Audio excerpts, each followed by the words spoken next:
राजस्थान के जैसलमेर में सेना के अभ्यास के समय 2 मिसाइल की गलती से फायर होने का मामला सामने आया। गनीमत रही कि इसमें कोई नुकसान नहीं पहुंचा, क्योंकि फायर होने के बाद मिसाइल का मलबा आसपास के खेतों में गिर गया। जैसलमेर के अजासर गांव के खेतों में मिसाइल गिरने के बाद वहां काम कर रहे गांव वालों में हड़कंप मच गया। लोग मिसाइल का मलबा देखने के लिए पहुंच गए और उसकी तस्वीरें खींचने लगे। सेना के मुताबिक अभ्यास के समय एक मिसाइल गलती से फायर हो गई, जिसका मलबा नजदीक के खेतों में मिला। मिसाइल मिसफायर क्यों हुई, अब सेना इसकी जांच में जुटी है। राहुल गांधी की लोकसभा सदस्यता खत्म होते ही बीजेपी से लेकर केंद्र सरकार में मंत्रियों तक ने उन्हें घेरने का मौका नहीं छोड़ा और उन पर पूरे ओबीसी समुदाय का अपमान करने का आरोप लगा दिया।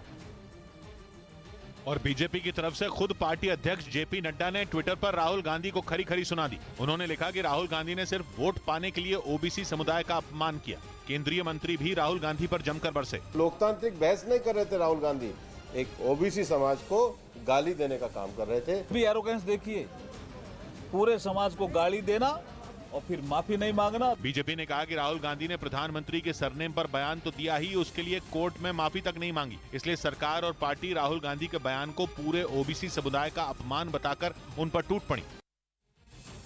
इधर मध्य प्रदेश के मंडला जिले में एक स्कूटर में शॉर्ट सर्किट होने के बाद अचानक आग लगने से पूरे इलाके में अफरा तफरी मच गई।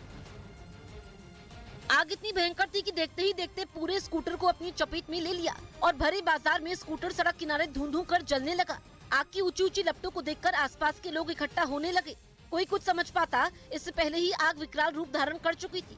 लिहाजा लोगों ने बिना समय गवाए आग पर पानी डालकर उसे बुझाने की कोशिश शुरू की। हालांकि कड़ी मशक्कत के बाद आग पर काबू पा लिया गया, लेकिन स्कूटर आग में जलकर पूरी तरीके से खाक हो गया। बताया गया कि मंडला के नैनपुर में हीरा ऑटो पार्ट्स की दुकान में एक स्कूटी रिपेयरिंग के लिए आई हुई थी, जिसका प्लग साफ करके जैसे ही मैकेनिक ने किक मारा, उसी समय अचानक स्कूटर में शॉर्ट सर्किट हुआ और आग की लपटें उठने लगी।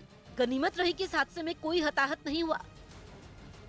चुनाव आयोग के सूत्रों के हवाले से खबर है कि आयोग राहुल गांधी की लोकसभा सीट वायनाड में उपचुनाव कराने पर जल्दबाजी नहीं चाहता। वो ऐसा कोई फैसला नहीं लेना चाहता जिसे उसे बाद में वापस लेना पड़े, क्योंकि अगर Rahul Gandhi chief judicial magistrate court के फैसले के खिलाफ ऊपरी अदालत में चले गए और ऊपरी अदालत ने उनकी सजा रद्द कर दी, तो चुनाव आयोग को भी अपना फैसला बदलना पड़ सकता है। इस तरह का मामला पहले हो भी चुका है। अभी जनवरी में ही लक्षद्वीप से एनसीपी सांसद मोहम्मद फैजल की भी सदस्यता रद्द हो गई थी, क्योंकि सेशंस कोर्ट ने उन्हें जान से मारने की कोशिश के एक मामले में दोषी करार दिया था। इस फैसले के बाद चुनाव आयोग ने लक्षद्वीप में उपचुनाव की घोषणा कर दी थी। लेकिन केस केरल हाईकोर्ट में पहुंचा और हाईकोर्ट ने मोहम्मद फैजल की सजा सस्पेंड कर दी। मोहम्मद फैजल को राहत मिलने के बाद चुनाव आयोग को उपचुनाव रद्द करना पड़ा था। और चुनाव आयोग के सूत्रों का कहना है कि आयोग वही बात राहुल गांधी के मामले में नहीं दोहराना चाहता, इसलिए वो राहुल गांधी की ऊपरी अदालत में अपील पर नजर रखेगा और देखेगा कि क्या फैसला आता है। हालांकि सूत्रों के हवाले से कहा जा रहा है कि ऐसा भी नहीं है कि चुनाव आयोग लंबे वक्त तक केरल की वायनाड सीट को अधर में लटकने देगा। अगर राहुल गांधी के मामले में जल्द फैसला नहीं आता है तो हो सकता है कि चुनाव आयोग वायनाड में उपचुनाव का ऐलान कर दे।